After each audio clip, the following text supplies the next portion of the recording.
જિલ્લાના કપડવંજમાં dumping station સામે આવેલી ફટાકડાની ફેક્ટરીમાં અચાનક જોરદાર વિસ્ફોટ થયો હતો. વિસ્ફોટ એટલો પ્રચંડ હતો કે તેનો ધડાકો લગભગ 10 કિલોમીટર સુધી સંભળાયો અને આસપાસના ગામોમાં પણ તેની અસર અનુભવાઈ હતી. વિસ્ફોટ બાદ સમગ્ર વિસ્તારમાં અફરાતફરીનો માહોલ સર્જાયો હતો.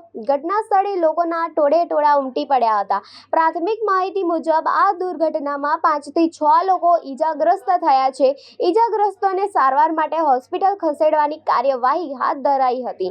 સ્થાનિક લોકો દ્વારા ઘટનાની જાણ પોલીસ અને ફાયર વિભાગને કરવામાં આવતા તાત્કાલિક બચાવ અને રાહત કામગીરી શરૂ કરવામાં આવી છે. માહિતી મુજબ જ્યાં વિસ્ફોટ થયો તે ફટાકડાની ફેક્ટરી ગેરકાયદેસર રીતે ચાલી રહી હોવાની ચર્ચા પણ સામે આવી રહી છે. જોકે આ અંગે અધિકૃત પુષ્ટિ હજુ બાકી છે. વિસ્ફોટનું ચોક્કસ કારણ શું હતું અને ફેક્ટરીમાં સુરક્ષાના નિયમોનું પાલન કરવામાં આવતું હતું કે નહીં તે અંગે સંબંધિત વિભાગો દ્વારા તપાસ શરૂ કરવામાં આવી રહી છે. હાલ સમગ્ર વિસ્તારને સુરક્ષાના કારણોસર કોર્ડન કરી દેવાયો છે અને તંત્ર દ્વારા વધુ તપાસ હાથ ધરવામાં આવી રહી છે.